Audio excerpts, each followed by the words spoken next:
Perdamaian dunia, perdamaian di masyarakat, perdamaian dalam keluarga, semua harus berangkat dari diri kita yang memang damai, tentram jiwa kita, damai jiwa kita. Maka tugas utama adalah bagaimana kita menjadikan diri kita menjadi orang yang tentram dan damai.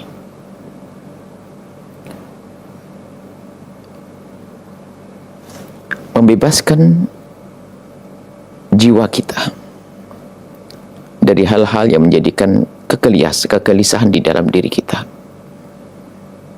Jika para guru-guru tarbiyah, pembimbing ahli tarbiyah mengajak kita untuk senantiasa membersihkan hati kita, sehingga hati yang bersih itu nanti akan menjadikan jiwa kita tentram, pikiran kita tentram, dan kehidupan kita menjadi tentram. Maka termasuk dikatakan oleh Imam Ghazali rahimahullah ta'ala, fardu kifayah di atas fardu ain di atas fardu ain adalah bagaimana kita membersihkan hati kita agar jiwa kita tentram. Sering disebut dengan tazkiyatun nufus, pembersih jiwa, atau tadhirul qulub, pembersih hati. Kita tidak membahas tentang perbedaan antara pikiran, hati, dan mental. Kita ingin membahas sesuatu yang benar-benar kita rasakan saat ini, yaitu saat kita menemukan kebahagiaan, kedamaian, ketentraman, yaitulah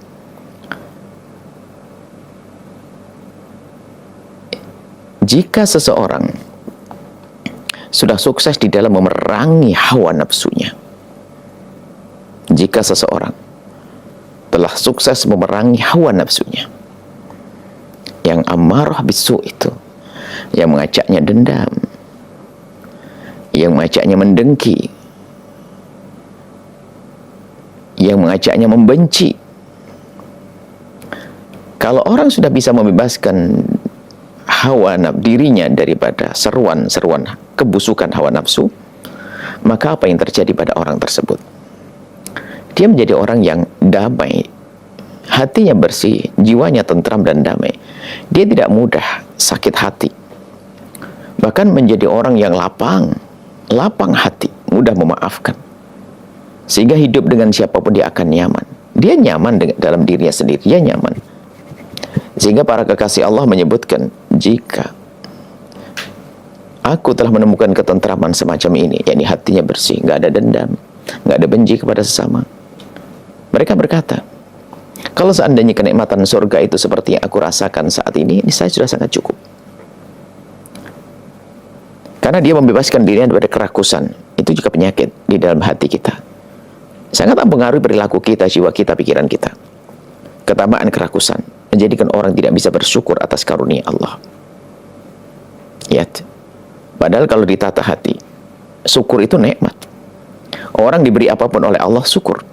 Sehingga di saat diberi oleh Allah sepeda engkol, dia bersyukur karena ini karunia Allah. Lihat, dia melihatnya dengan senang, mengendarainya dengan senang dan penuh kebanggaan. Tapi di saat syukur ini dipangkas, selalu ada tamak. Kalau menginginkan sesuatu lebih bagus, itu boleh. Tapi menjadi masalah rakus. Tamak itu adalah tidak bisa mensyukuri karunia. Berharap sesuatu yang lebih, tapi melupakan karunia. Kita berharap sesuatu yang lebih sah, karena kita ingin membuat peningkatan.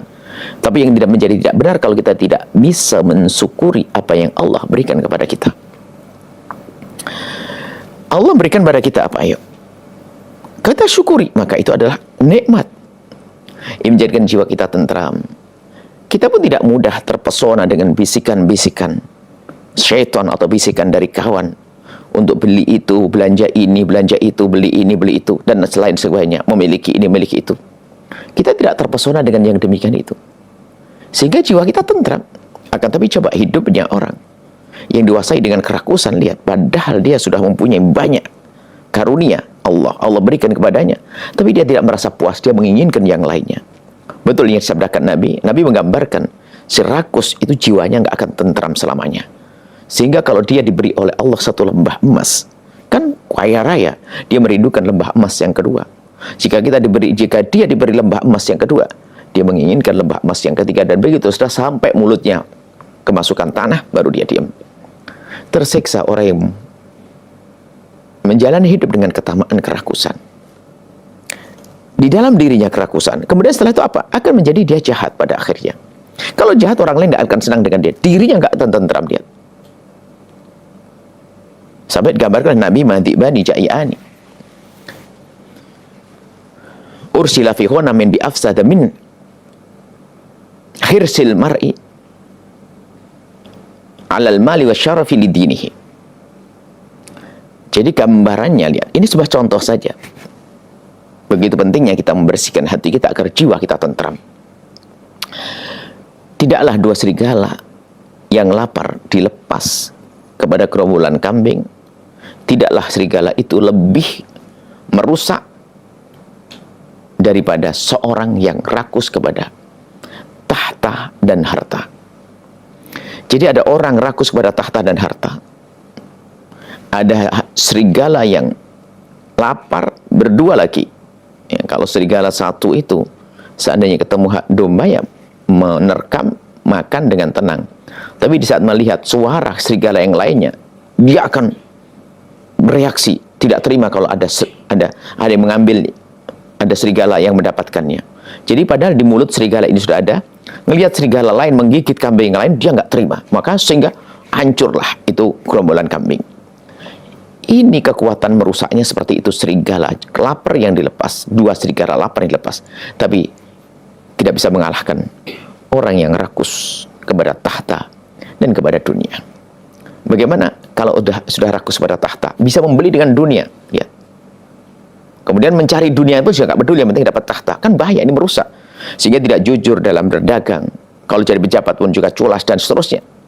Dari mana itu semuanya? Dari kotornya hati, sehingga jiwanya pun menjadi seperti itu. Dia tidak akan tentram. Ini bicara tentang rakus. Belum kalau kita tanya lagi tentang bagaimana kita dengki, mendengki, naudzubillah, teman yang membangun rumah, dengki. Mana tentram dirinya? Sehingga nanti punya reaksi tidak baik. Orang lain pun tidak nyaman dengan dia. Karena apa? Dia mendengki. Sama yang tamak tadi. Orang tidak nyaman. Dirinya tidak nyaman. Menjadikan orang lain tidak nyaman. Dendam. Capek. Kita ngelihat orang yang kita dendami capek. Apalagi di saat mereka sukses, kita capek. Mereka sukses, kita marah. Ada apa? Bukan itu sebuah kebodohan. Mana tentram jiwanya? Karena jiwanya sudah tidak tentram, di dalam diri yang nggak tentram, maka dengan orang yang sukses juga nggak tentram. Lihat mukanya. Lihat orang sukses mukanya masam, muka cemberut, kurang santun dan seterusnya. Karena ada kekotoran di dalam dirinya. Ini membahayakan. Ini dendam. Bahkan mungkin akan melakukan kejahatan. Sehingga di dalam dirinya pun tidak nyaman, tidak indah. Maka orang lain pun juga tidak akan indah dengan dia. Dirinya tidak nyaman, maka orang lain juga tidak nyaman. Dia tidak nyaman, dirinya tidak nyaman. Tidak nyaman dengan orang, dan orang pun menjadi tidak nyaman dengan dia. Kapan terwujud kedamaian? Kapan terwujud kebaikan? Maka ayo kita semuanya belajar menata hati kita, belajar membersihkan hati kita. Kita harus berusaha, terus berusaha dan berusaha, tidak ada henti memerangi kerakusan di dalam diri kita. Sukses iya harus kita rencanakan, tapi rakus tidak boleh. Sukses harus kita rencanakan, tapi kita jahat juga tidak boleh. Dendam. Kenapa kita harus mendendam? Bukankah itu saudara kita, umat Nabi Muhammad SAW? Ada apa kita mendendam? Kan enak kalau orang lapang hati. Lapang hati itu legowo, di mana-mana dia tenang. Ketemu siapapun, lihat ini. Kami kalau ketemu dengan Anda, kita enak, enak, indah. Kan pertemuan kita pertemuan yang tidak dibarengi dengan dendam, tidak dibarengi dengan kebencian. Sehingga hati yang penuh dengan kedamaian dari dalam diri, jiwa yang damai dari hati yang damai akan menjadikan seseorang itu tampak damai di dalam dohir tubuhnya. Sehingga tampak damai dalam dohir tubuhnya ini akan direspon oleh orang di kiri kanannya dengan damai. Sehingga menjadikan orang di kiri kanan menjadi damai. Akhirnya kita pun nyaman dengan dia. Begitu sebaliknya. Jika jiwa kita tidak tentram, karena hati kita kotor, lihat. Reaksinya reaksi negatif. Di anggota tubuh kita pun juga negatif. Tidak ada baik. Dan kadang berubah menjadi sebuah kejahatan. Bukan saja tampak, bukan sekedar tampak sikap-sikap yang negatif, tapi perbuatan yang negatif, mengganggu. Orang lain tidak senang. Orang lain tidak senang, membuat reaksi yang negatif. Apa yang terjadi? Kita yang dirugikan. Kita sendiri yang rugi. Maka ayo, kita terus berusaha, belajar, membersihkan hati kita. Tekuni ilmu yang disebut juga ilmu tasawuf, ilmu membersihkan hati. Dan selamat tinggal dengan kebencian, selamat tinggal dengan dendam, selamat tinggal dengan permusuhan, selamat tinggal dengan ngiri, selamat tinggal dengan kerakusan, yang semua akan menyiksa diri kita. Sampai dikatakan oleh Imam Syafi'i, orang punya qalbun qanu, kalau orang punya hati yang pandai bersyukur, fa anta wa malikud dunya sawa, dia dengan pemilik dunia itu sama, raja dunia sama. Kenapa? Tidak ada kerakusan di dalam dirinya. Dan ini semua penyakit ini halus sekali, sehingga tidak sadar, sehingga kita tersiksa harus membeli handphone seperti handphone kawan kita, beli motor seperti motor kawan kita, beli ini seperti, terus tersiksa. Kenapa? Memang hatinya kotor, tidak damai, tidak tentram. Maka akan muncul satu gerakan-gerakan, perilaku-perilaku yang negatif sesuai yang ada dalam dirinya, dan itu pun akan menjadikan yang di kiri kanannya mereaksi dengan negatif pula. Apa yang terjadi? Tidak ada ketentraman. Dia tidak tentram, lingkungannya juga tidak tentram, orang di kiri kanannya juga tidak tentram. Nah, untuk ini, karena ini sifatnya tadi kalau kita kita cermati adalah bahwa dari diri yang damai akan menjadikan kita damai dengan orang, maka orang pun damai dengan kita. Kuncinya di dalam diri kita sendiri. Maka saat inilah waktunya, ayo kita keluar dari majelis ini merenung. Hawa nafsu seperti apa sih? Maksudnya model-model hawa nafsu kan hawa nafsu menjelma jadi dendam, benci, dan seterusnya. Model apa yang saat ini menguasaiku? Kekuranganku itu apa sih? Sambil kita merenung, kemudian kita pelajari. Dan sungguh, kalau namanya penyakit hati, kalau kita merenung dengan akal kita tuh mudah paham. Cuman permasalahannya sudah hawa nafsu, akal sering dilupakan. Coba. Kan cerdas kalau kita mencari bahagia. Orang itu kan pengennya senang dan bahagia. Kita bisa membeli mobil, baik, senang. Kita beli motor, senang. Akan tapi, kan lebih dahsyat lagi, nggak pakai modal, kan lebih cerdas lagi.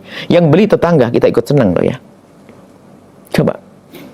Kalau akal cerdas, yang membeli tetangga ikut senang. Kok enak banget senangku. Tetangga yang beli, tapi aku bisa ikut senang. Tetangga yang membeli, tapi ikut senang.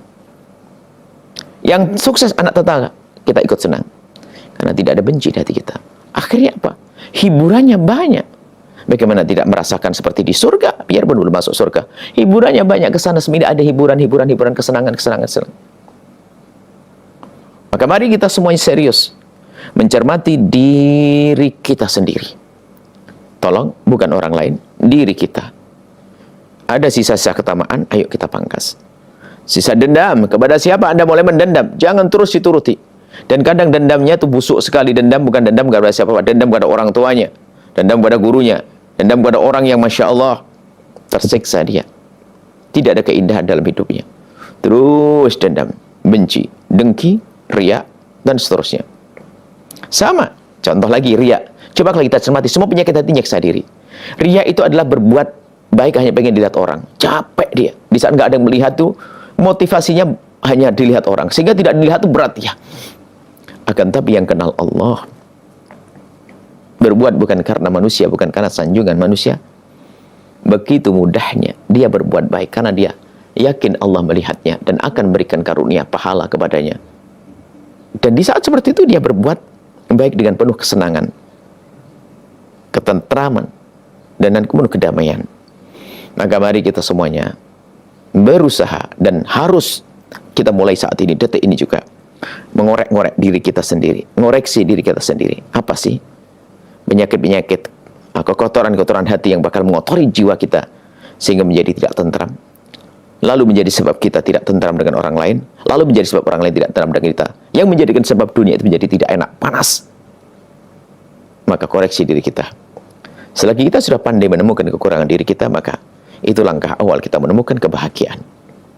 Yang menjadi masalah adalah dia tidak menyadari kekurangannya. Kekurangan di dirinya tidak disadari. Itu repot. Tidak menyadari penyakitnya. Maka merenung dan merenung. Merenung tentang diri. Dan kita perlu punya waktu. Punya waktu di tempat yang sepi, sunyi, mungkin di kamar rumah kita atau di mana saja. Sambil kita melihat kekurangan kita. Kenapa kok aku harus marah dengan dia? Kenapa harus dendam dengan dia? Kemarin terus sambil merenung. Renungannya tidak ada hentinya. Karena dari renungan-renungan yang dalam itu akan direkam oleh hati kita. Renungan dari pikiran kita, memori kita. Kita mengingat kejahatan orang dan sebagainya. Lalu kita renung, kita tata hati kita. Kita tata pikiran kita tata hati kita. Sehingga ini semakin terus kayak diasah hati itu. Akhirnya semakin lembut, sehingga menjadi orang yang mudah memaafkan, damai, tentram, tidak mengiri, tidak ngedengki. Yang ada adalah setelah itu adalah ketentraman jiwa. Menuju ketentraman dalam kebersamaan. Ketentraman di dunia, menuju ketentraman di akhirat. Kami baca sekali lagi, Mutiara Hikmah ke-157.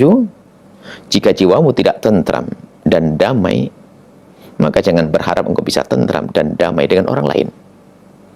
Kalau dirimu sendiri tidak tentram, biarpun kita kumpul dengan baginda Nabi pun menjadi Abu Jahal yang selalu gelisah.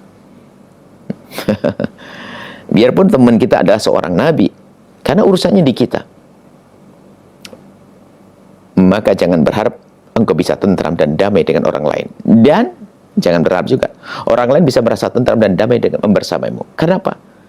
Dari hati yang kotor, jiwa yang tidak tentram, tidak damai, mempengaruhi perilaku kita, menjadi orang lain pun tidak nyaman dengan kita.